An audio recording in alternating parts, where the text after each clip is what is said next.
Okay, so I was reading, I think, in the first few pages last time about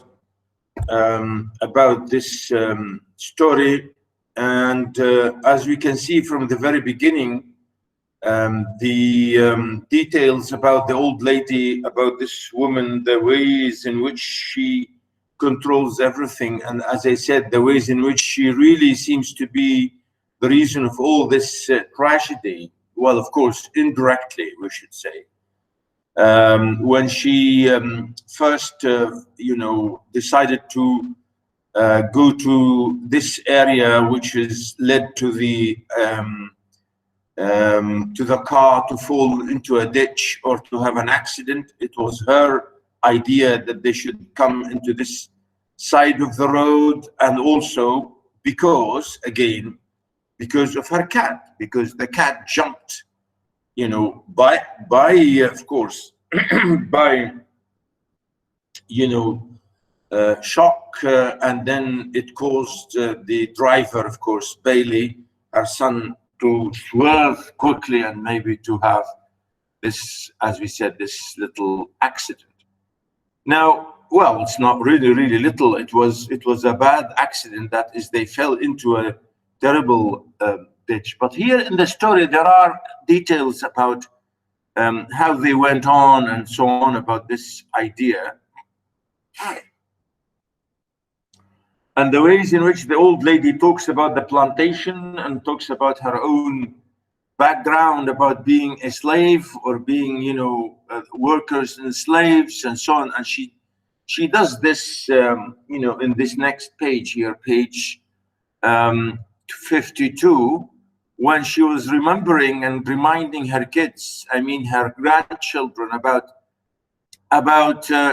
being in a plantation, or being originally, of course, she and her grand maybe parents and fathers. That's the idea, really. Here we come back to the question of slavery and the exaggeration. Well, I mean, the way she does it, of course, it's so maybe funny to some extent, but yeah, I mean, this is the idea to do with this side here, or this part of the short story, reminding the kids and herself, and of course the reader, about her slave background. And I think this is one of the reasons, or one of the ideas, that maybe this story is discussing, which is racism. And of course, the colonial, post-colonial, things to do with the treatment of blacks or Africans, originally African Americans. Yeah, I mean, all this, she mentions this here in this page. And of course, the kids were just laughing because they couldn't believe it, or they wouldn't believe it, or they thought this is really not funny, and so on. So they went into an area which is like a motel, or like a restaurant, or like a petrol station, for having something to drink or to eat or to relax or something. And here she also, the narrator, gives us another idea about how people looks about depression and the works, associated, or the terrible things associated with that. Yeah, okay, so here, the example about meeting this man, the owner of this place, and it's there, of course, his name is Red Sammy's Butts. This is the fat man named Red Sammy Butts. This is really funny name. Again, Red and Sammy and Butts.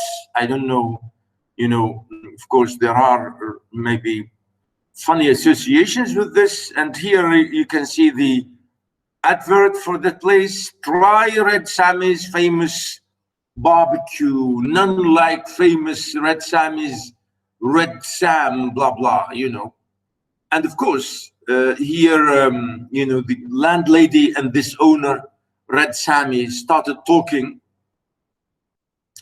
as I said, discussing things to do with, you know, politics, with life, with the economy, with work, and so on. I think this is again another example in the story about I'm saying here really about this area, or the time when the time of the depression in the 1930s and 40s. To some extent, that the writer here really wants to say, to draw about the economical connections and reasons of the terrible society, which may be, of course, one of the reasons which led to crime and to problems like that. Yeah, and here, you know, we have a little dialogue between Red Sammy, his wife, and this old lady. You know, the way they spoke. Notice here when he was talking to her about this. Notice, people are certainly not nice like they used to be, said the grandmother. You know, this is the idea to do with the question about when we say, of course, to do with the title, that is, people now are no longer, you don't find good people now. People are certainly not nice like they used to be, said the grandmother. Two fellas came in here last week, Red Sammy said. As I said, this is the owner of this place, driving a Chrysler. It was an old beat-up car, but it was a good one. And these boys looked all right to me, said they worked at the mill, and, you know, I let them fellas charge the gas they bought, you know. Now, why did I do that? Because you are a good man, the grandmother said. Again, here we come back to the idea about, you know, good men. There are no good men around.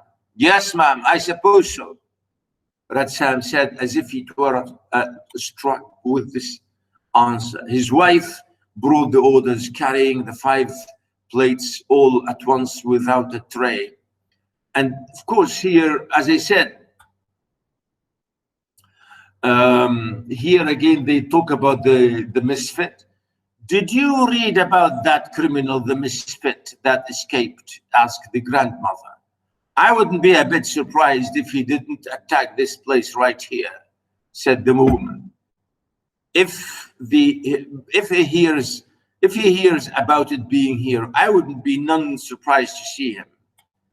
You know, again, again here he goes on to say, and talking about good men and people today changed, and they are no longer really what they used to be. And that's why here the title, as you can see here, you can find the title, and here that's what he said. A good man is hard to find, Red Sammy said. Everything is getting terrible. Yeah, really, this is, if you like, you know, the title came from here. Everything is getting terrible. I remember this day you could go off and leave your screen door unlatched. Not no more. Well, yeah. These days you can't trust to leave your door open. You know, this is the idea, of course. You say these days now things are terrible. And I think, you know, yeah, I mean, we say this to all of ourselves and our neighbors and our kids and so on. We say things now are more complicated, and people are really sometimes, well, I don't know. I mean, people say things have changed and people in the past were better. I don't know, but this is the idea that this man is saying here. He and the grandmother discussed these or better times. The old lady said that in her own opinion, Europe was entirely to blame for the way things were now. Again, here we come back to the question of politics. So Europe, what is it to do with America? Europe is to blame, she said. Well, the narrator, maybe the idea here. She said that the way Europe acted, you would think we were made of money, and Red Sam said it was no use talking about it. She was exactly right. The children ran outside into the white sunlight and looked at the monkey, and so on. So here, we have a little bit, as I said, a little bit of an example of the, the way you meet, or the life, or whatever you find on the way. Of course, American examples or samples of society. And then, of course, the people continued their journey. Of course, the grandmother and her son and his family. They drove off again into the hot afternoon. The grandmother took cat naps and woke up every few minutes with her own snoring. Again, this is a funny expression, cat naps, meaning, bits and bits, moments and moments of sleep sometimes in the car. When you are sitting in a car, you doze off a little bit, but, so really this is the idea. But of course,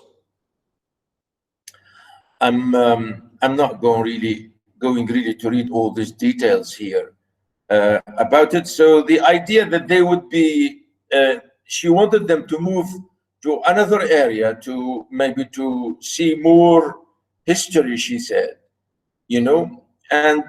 but she said there's a little bit of dirty road or dirt road or a road which is not good. But, this is the, of course, her suggestion, and really this is the idea. Notice here, that road that you have to turn down is about a mile back, the grandmother directed.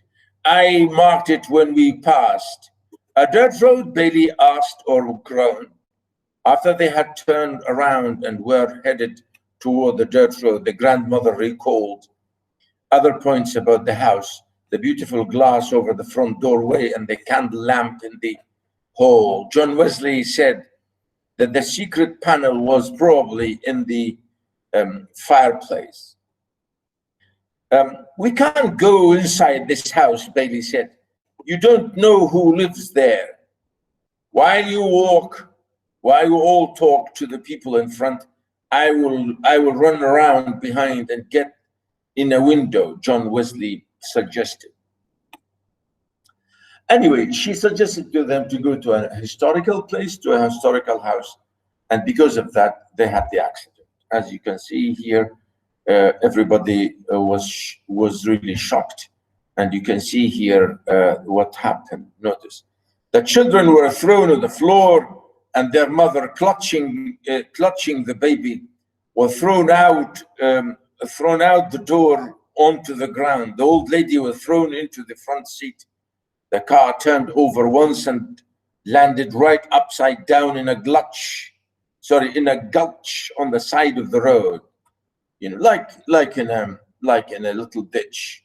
Bailey remained in the driver's seat with the cat, gray striped, with a broad white face and an orange nose, clinging to his neck like a caterpillar. He was really, well, of course, furiously angry because of his mother, because she suggested to come to this way, and because of the cat. She brought this cat, which jumped at him and then made him to be, startled and to have this accident. And the kids were laughing because they thought, it's funny. They said, we had an accident, we have had an accident. Everybody was cheering maybe, and they were, in a way, it was funny. Well, for the kids it was funny, but not for the man at all, and for his wife, and maybe for the grandmother. So here in this section, they just say, shouting, we've had an accident, we've had an accident, and of course it was a terrible accident and they couldn't move the car. And so they waited to see if somebody would help. And they were happy that nobody was killed, as you can see, but nobody is killed, June Starr said. They said, we've had an accident, but we are fine, nobody was killed. So they waited to see if somebody will turn up. really here, as you can see. The road was about 10 feet above, and they could see only the tops of the trees on the other side of it. So you see, because here they were in a terrible ditch, as they say here. Really, it's no way they can come out. They need really big help for this. So you can see here behind the ditch, they were sitting in there were more woods, tall and dark and deep. Again, here the idea about, you know, the ditch and the woods, which is again the symbolical of maybe the symbolical references to well, later on to see that this is where they were all shot dead. You know, they were shot dead here in the woods. Well, all of them except the old lady. And here, as I said, they waited, and then you know, suddenly the man, or the misfit, of course, arrived here. You can see here the description of in the next paragraph, as you can see. It came to a top just over them, and for some minutes, the driver looked down with a steady, expressionless gaze to where they were sitting and didn't speak. Then he turned his head and muttered something to the other two, and they got out.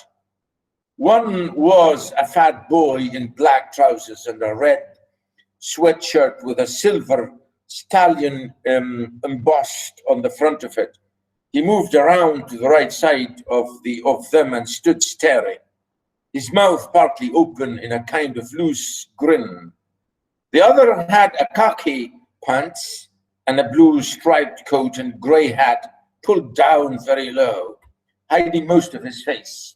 He came around slowly on the left side. Neither spoke.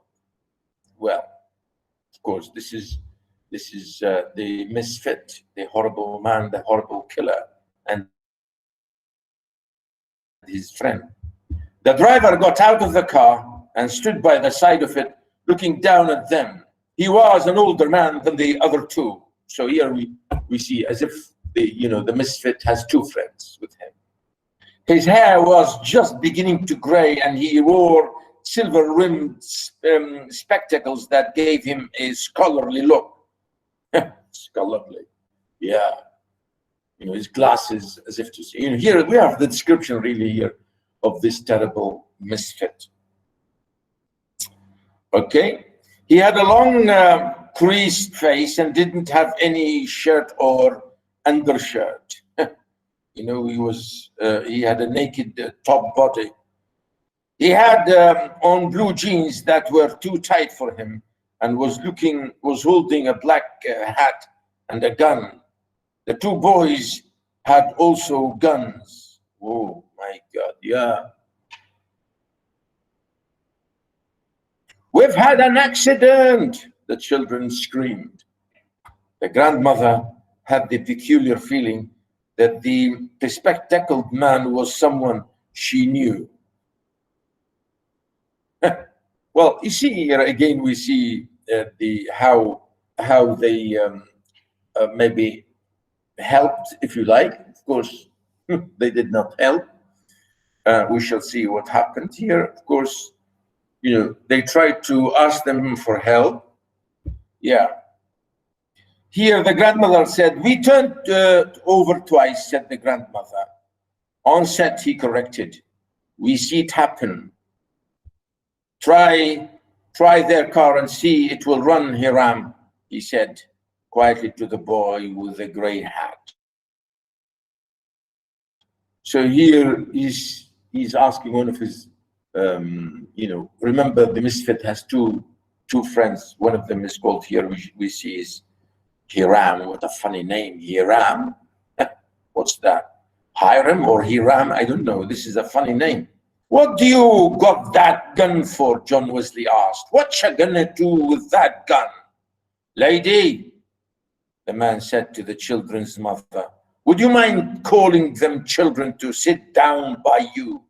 Children make me nervous. I want you all to sit down right together there where you are at. So here immediately we see how this terrible, misfit, later on we shall see that he's the misfit. He started to give orders to everybody. He's saying to the mothers, make your, keep your children shut. What are you telling us to do for? June Star asked. Remember here, the kids really, they are telling, of course, because they are kids, they are telling the truth, what they think. They say, come on, man, why are you talking to us like that? Behind them, the line of woods gaped like a dark, open mouth. Come here, said their mother. Look here now, Bailey began suddenly. We are in a predicament. We are in a predicament. Yeah. What's predicament? Boys, girls?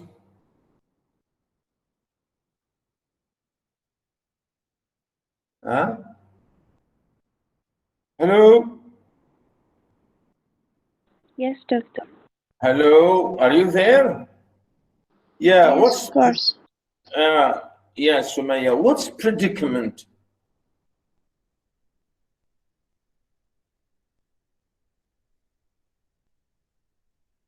Yeah? Haneen? Maybe it means that they are in a hard situation. Yeah, absolutely. Predicament means we are really, really in trouble. We are in a bad state. We are in a real horrible situation. Yeah, predicament, that's what it means. A real problem. The grandmother shrieked. She scrambled to her feet and stood staring. You are the misfit. So now she called him that, immediately recognizing maybe. I recognized you at once. Wow. Yeah, she knows him. He's the killer. Yes, ma'am. Mm-hmm. Yeah. He said, yes, ma'am. Yes, ma'am. Yes, ma'am. You would say, yes, ma'am. Yes, ma'am. The man said, smiling slightly, as if he were pleased in spite of himself to be known. But it would have been better for all of you, lady, if you hadn't of recognized me. Yeah, so notice here what he's laughing at them. Yeah, he said, maybe it would be better not to recognize me. But now you have recognized me well. Yeah, and again, look what the way he the way it's written in his own spelling. Recognized me. Recognized me. Yeah. Bailey turned his head sharply and said something to his mother that shocked even the children. The old lady began to cry, and the misfit reddened. As if to say Bailey was absolutely angry, and he said something bad to his mom when everybody was shocked. We don't know what, but we see here, of course, it means he was really, really mad. And that's why, the old lady started crying. And even the misfit, even the criminal reddened. Why? We don't know. Reddened. Look at this verb. Reddened. Really, I like that. حمرة احمرارا. Wow. Yeah. Lady, he said, don't you get upset? Sometimes a man says things he don't mean. I don't reckon he meant to talk to you that way. Look at the misfit, behaving like a man, like a gentleman. Don't worry, he said. We men, when we get angry, sometimes we say bad things. Don't worry. You wouldn't shoot a lady, would you? The grandmother said, and removed a clean handkerchief from her cuff and began to slap at her eyes with it. Immediately, the old lady would would know that you'd kill them. And she said, you wouldn't kill an old lady, would you? You wouldn't shoot a lady, would you? Yeah. The misfit pointed the toe of his shoe into the ground and made a little hole and then covered it up again. I would hate to have to, he said. I would hate to have to. Meaning, yeah, I'm going to kill you. Listen, the grandmother almost screamed. I know you are a good man. You don't look a bit like you have common blood. I know you must come from nice people. Yeah, so here really the old lady is trying to tell the criminal, the misfit, that you are a nice man, you will not do it. Please, don't kill us, come on. Yes, ma'am. Yes, ma'am, he said. Finest people in the world. Yeah, I am a nice man. I come from a nice blood, he said. I come from a good family. Yeah, he said, the finest people. MashaAllah. When he smiled, he showed a row of strong white teeth. God never made a finer woman than my mother, and my daddy's heart was pure gold, he said. Of course, he's really mocking the whole situation. Later on, we shall see. The boy with the red sweatshirt had come around behind them and was standing with his gun at his hip.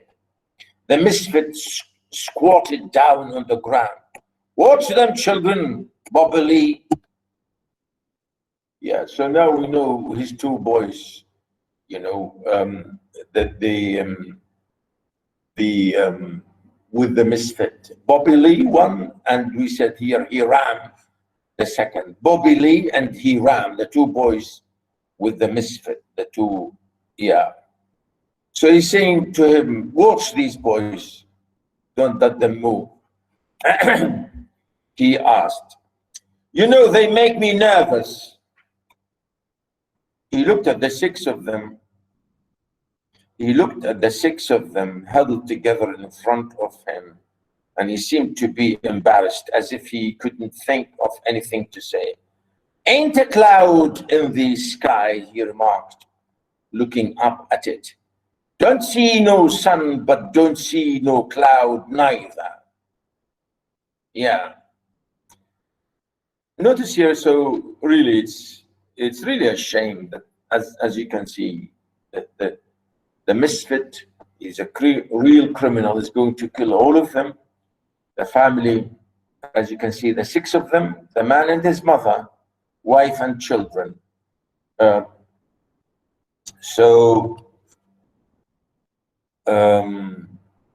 Well, they're not six. Why six? How six? He looked at the six of them huddled together. Two children, wife, five. They're not six. I don't know. Where is the six? Number six. Anyway, yeah. The baby maybe. Oh yeah. I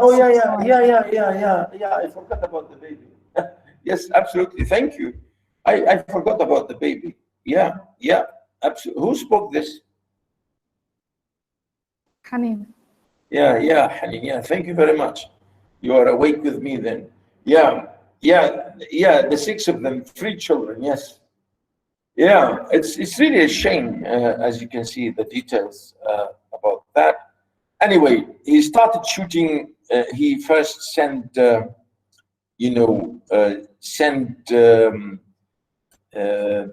the kids. Notice you can see here. I think the details.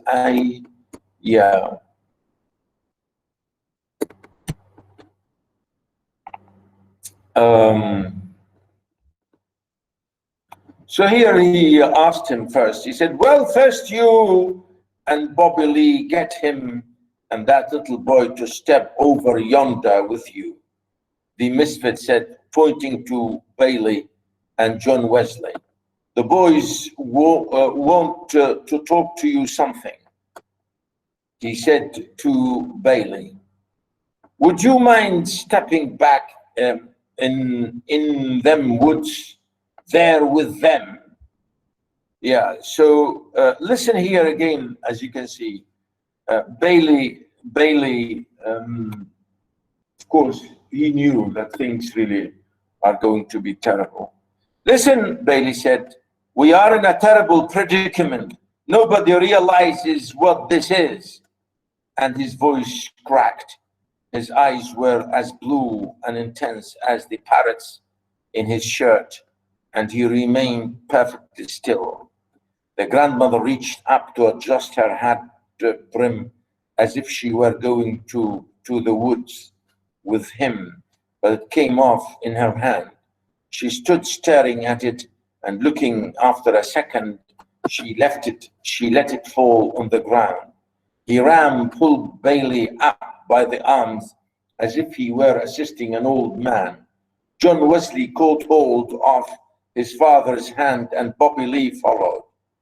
They went off toward the woods, and just as they reached the dark edge, Bailey turned and supporting himself against a gray, naked pine trunk, he shouted, I will be back in a minute, Mama. Wait on me. Come back this instant, his mother shrilled, but they are disappeared into the woods. Bailey boy, the grandmother caned in a tragic voice, but she found she was looking at the misfit squatting on the ground in front of her. I just know you are a good man, she said desperately. You are not a bit common. Yeah, here again, the old lady, the old woman trying to maybe say something nice to this criminal. Maybe he will not kill them, but of course, this will never help, she said. She said so many things here about it, and of course, he would not. So really, he killed them one after one, okay? Here we can see that, notice, there was a pistol shot from the woods, followed closely by another. Then silence. The old lady's head jerked around. She could hear the wind move through the tree tops like a long, satisfied insuck of breath. Bailey boy, she called. I was a gospel singer for a while, the misfit said. You know, he continued to say this to her. Anyway, I keep saying to you, he killed all of them. And of course, really the ugly thing, as you can see here, he was talking about, she was trying to tell him that he is a nice man, and maybe he should not really kill them, And of course, here there's an argument here about the misfit. He said, notice, nobody had nothing I wanted, he said.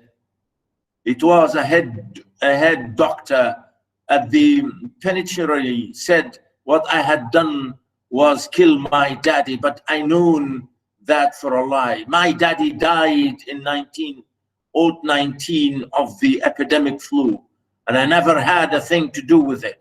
He was buried in the Mount Hopewell Baptist Churchyard, and you can go there and see for yourself.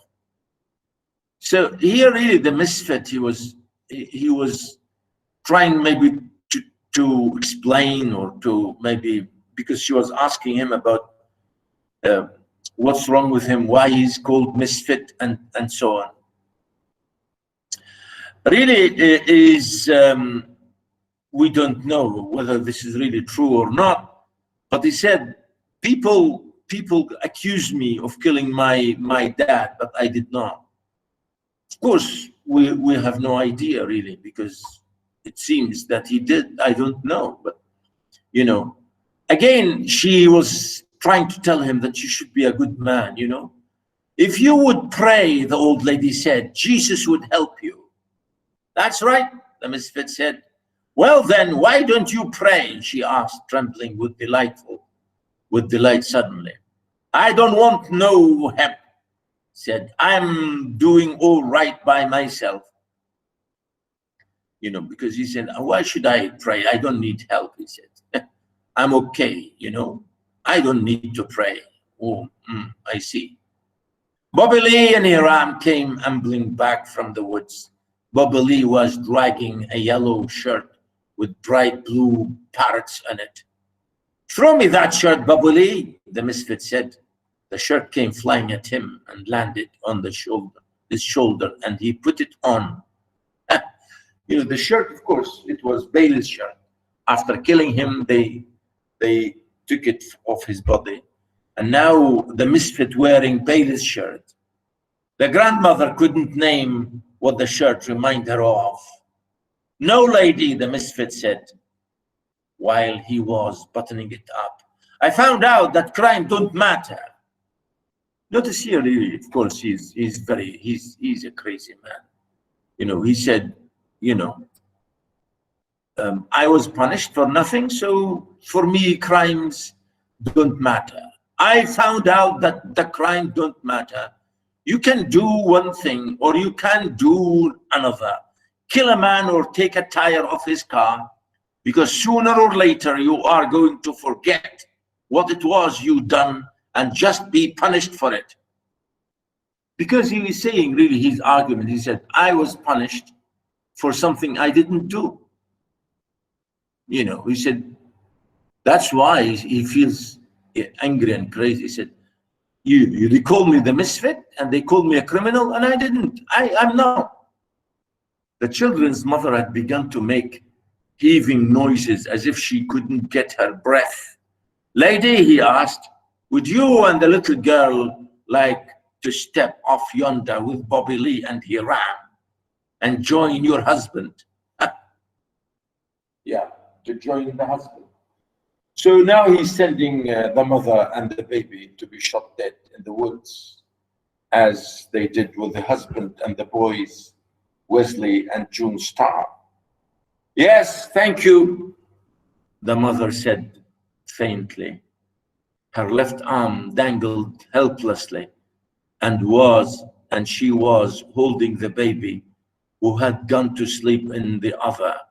Help that lady up, Hiram, the misfit said, as she struggled to climb out of the ditch.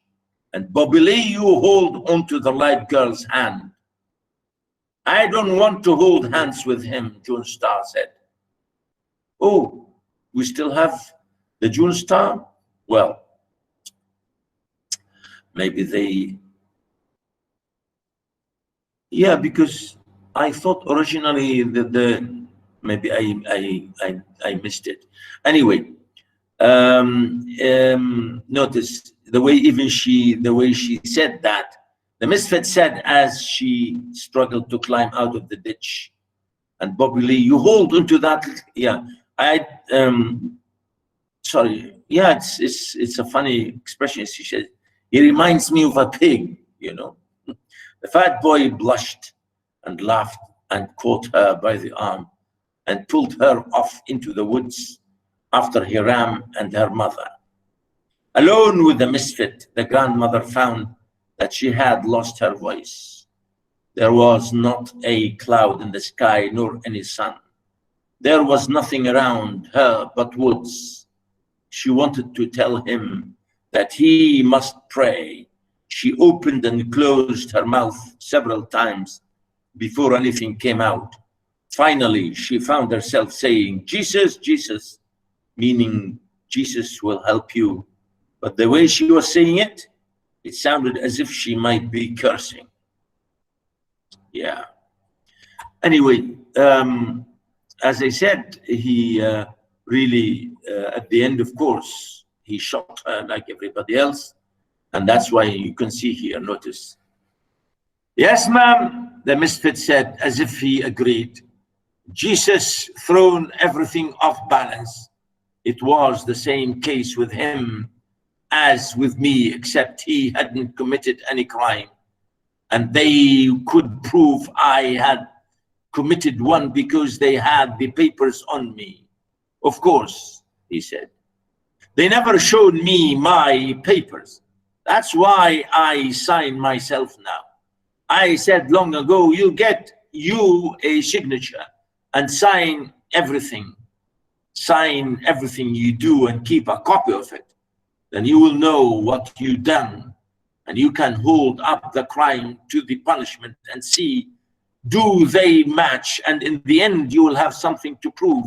You ain't being treated right.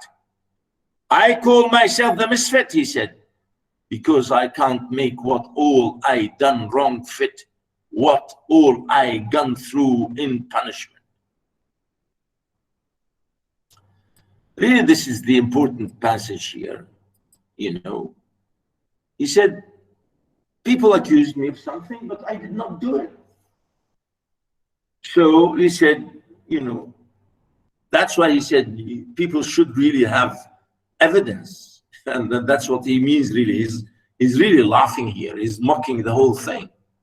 And again, really, it's a funny thing, the way he talks about Jesus and talks about, you know, Jesus Christ. He said, he's the cause. You know, of course, he's mocking, really, as if to say people do things, a lot of terrible things in the name of Christianity or in the name of religion, you know. And I think this is, yeah, I mean, this is really true. Yeah, it's really true. Sometimes people use religion for, you know, for very bad things, which is never religious. Really, in a way, you know, that's what he's saying. When he's saying Jesus thrown everything off balance. Yeah, because, you know, in the name of religion, in the name of God, or in the name of Christianity, they do terrible things. Yeah, I think that's true. Yes, absolutely. And, you know, that's why he said, you know, there's no real evidence against me. They say that I killed my father, but I never did. I never did. I never did. You know? So that's why he said, I need papers, I need to sign. And if I make a crime, I need to sign it to make that, yeah, I did this crime. Because when I will be punished, then I know that I will be punished for this crime. You know? So really, this is the amazing thing that he's saying here. And that's what he said, when you know what you've done, and you can hold up the crime to the punishment to see, do they match? And in the end, you will have something to prove. You ain't being treated right. And that's why he said, I was not treated right, because I was punished for something I did not do. I call myself the misfit, because I cannot make what all I done wrong fit, what all I gone through in punishment. Because he said, the punishment that I received do not fit what I did. I did not do that. Why are they? Of course, that's what he's saying. There was a piercing scream from the woods, followed closely by a pistol report. Does it seem right to you, lady, that one is punished a heap and another ain't punished at all? Yeah, he said, why people should be punished? You know, certain people should be punished and certain people not. Jesus, the old lady cried, you've got blood, you've got good blood. I know you wouldn't shoot a lady. I know you come from nice people. Pray, Jesus, you ought not to shoot a lady. I will give you all the money I've got. What a shame, you know? Of course. Lady, the misfit said, looking beyond her far into the woods.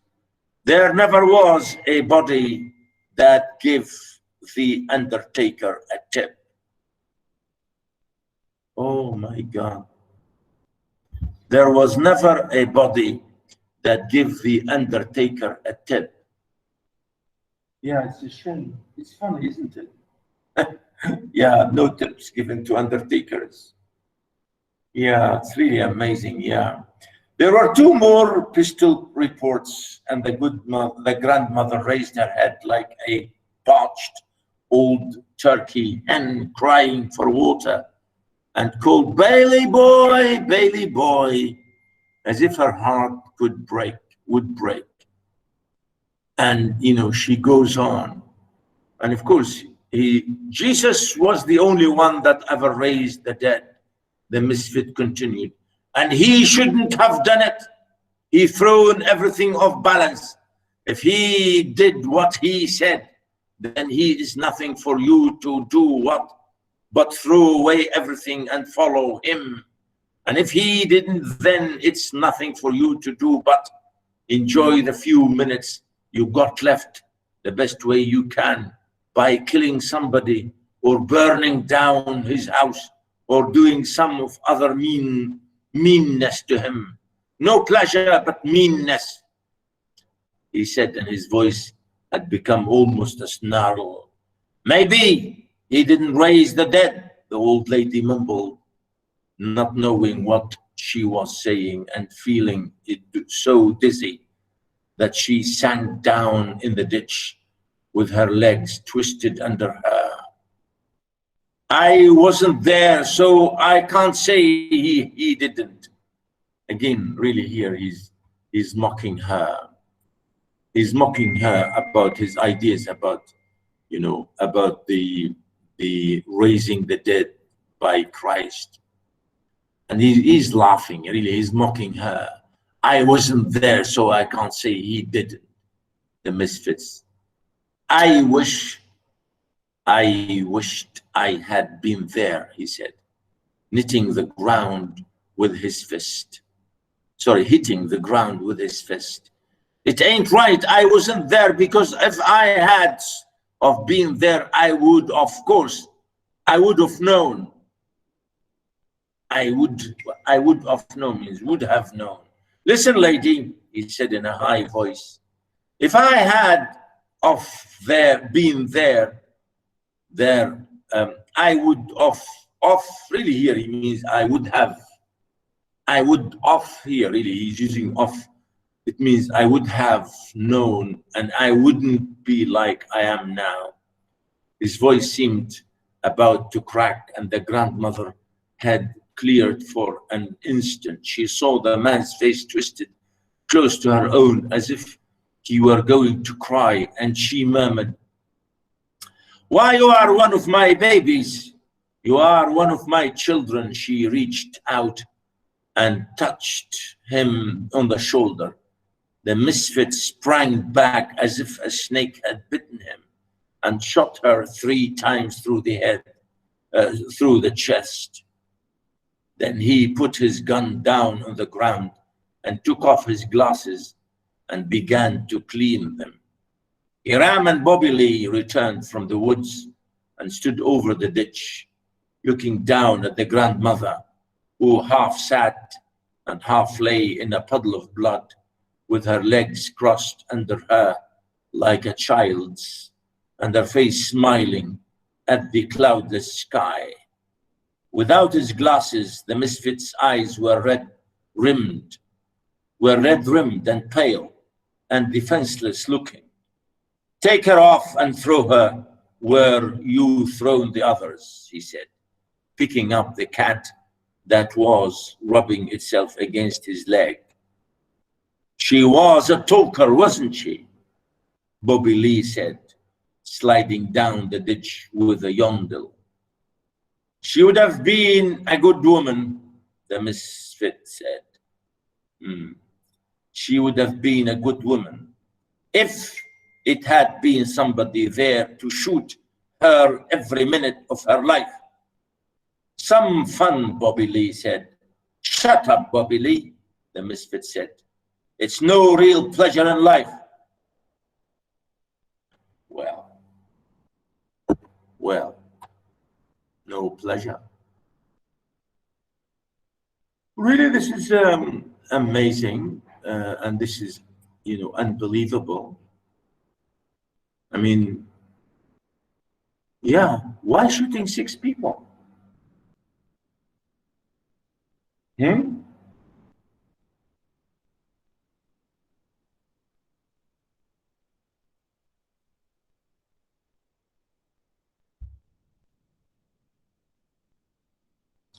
Why shooting 6 people? Hello? Any ideas?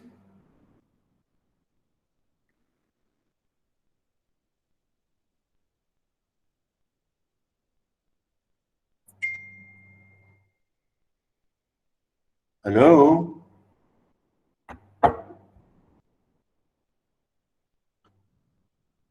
Well, nobody's speaking.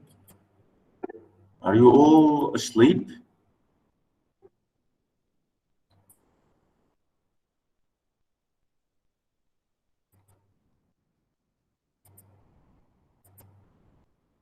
Okay, I think I will stop the recording then.